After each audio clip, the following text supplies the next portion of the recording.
দিনটা ছিল অন্নপূর্ণা পুজো। ভিডিওটার সাথে যদি অনেকটা লেট হয়ে গেল, কিন্তু কি করব, আমি ল্যাথখোর তো, তাই যাই হোক। এত সেনকে রোদ্দুর ছিল যে রীতিমতো আমার মাথা ঘুরে যাচ্ছিল। তো যথারীতি বাড়ির সব কাজকর্ম করে এবং ছেলে স্কুলে গেছিলো, তাকে নিয়ে আসার পরে আমি এখন রেডি হয়ে চলে যাচ্ছি অন্নপূর্ণা পুজোর উদ্দেশ্যে। কেন আমি আজকে উপোস করেছি, অঞ্জলি দেবো। আমি যেখানে যাচ্ছি সেখানের মাকে দেখে আমার আগের বারে হঠাৎই মনে হয়েছিল যে মা, পরের বার যদি আমি সুস্থ থাকি তাহলে আমি তোমাকে অঞ্জলি তোমার দেবই দেবো। এবার সবই মায়ের কৃপা, মা চেয়েছে বলেই আমি তাকে দিতে পেরেছি, না নাহলে কি দিতে পারতাম? তো সারাটা রাস্তা আমাকে হেঁটেই আসতে হলো। এই দেখে নাও, এটা মায়ের মুখ।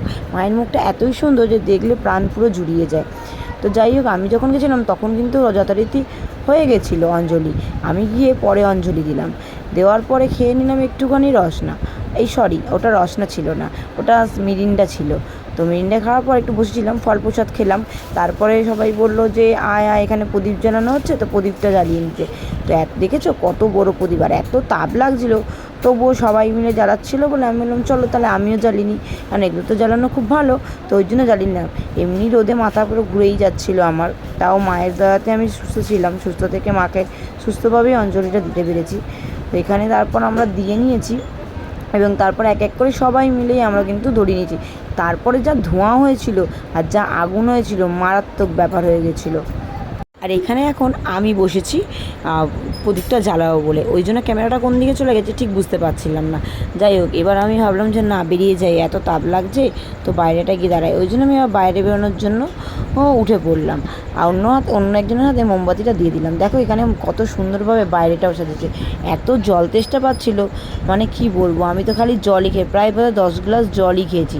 কেন, উপোস করার পর জানো, এই দেখো বললাম না কি মারাত্মক একটা ব্যাপার হচ্ছিলো। দেখো উপরেরগুলো তাও নিভে গেছে, কিন্তু তবুও দেখেছো কত ধোঁয়া হয়ে গেছিলো এখানে।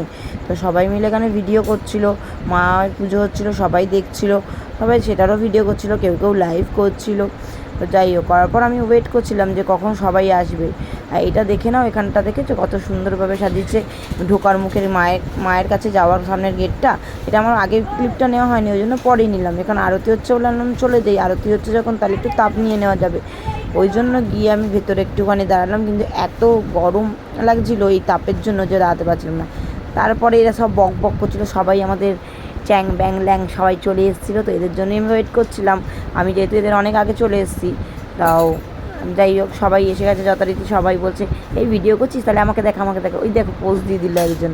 তো এই করছিলাম, এরা সবাই মিলে বকর বকর করছিলো। তারপরে আমাদের ভোগ খাওয়ার জন্য ডাকছিল, আমরা বললাম না, একটু পরেই খাবো সবাই মিলে। এরা এখন বলছে আমাদেরকে দেখা, আমরা হাই হেলো করবো। এই যে আমার অবস্থা দেখেছি, ওইখানে যে হোম হচ্ছে, সেই হোমেতে যে ধোঁয়াটা আসছে এই ঘরের মধ্যে, তাতে সবার চোখের অবস্থা খারাপ, সবাই রীতিমতো কাঁদছে, চোখে তাকাতে পারছে না। স্বপ্নের অবস্থা দেখো, আমি তো পুরো দেখতেই পাচ্ছি না। তো চলে এসেছি তারপর আমরা ভোগ খেতে। প্রথমেই পাতে পড়ে খিচুড়ি এবং খিচুড়ির সঙ্গে একটা চচ্চড়ি, যে সব কিছুই নিরামিষ, জানোই তো, ভোগ মানেই নিরামিষ। এগুলো কিন্তু মায়ের কাছেই ভোগগুলো দেওয়া ছিল, সেগুলোই তো আমাদের কাছে বিতরণ করা হচ্ছিল। তো যাই হোক, আমাদের এখানে তারপরে একটা কিসের একটা তরকারি দিয়েছিলো, আমি ঠিক জানি না। এটা এঁচোড় এসে গেছিলো। তারপরে পড়ে গেছিলো পোলাও।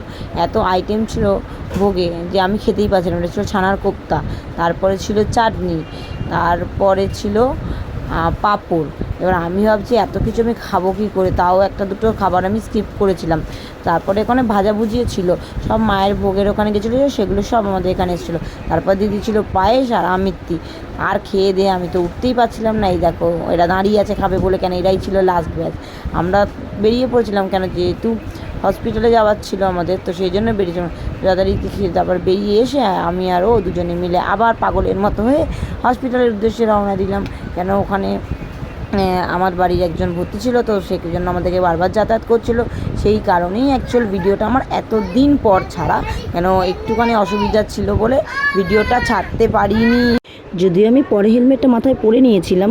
তো পৌঁছে গিয়ে ও চলে গেছিলো ডাক্তারের সাথে কথা বলতে, আর আমি বাইরে বসেছিলাম, কেন দুজনে মিলে তো ডাক্তারের সাথে কথা বলার জন্য ঢুকতে দেবে না। তো চলো টাটা, দেখা হবে নেক্সট ভিডিওতে।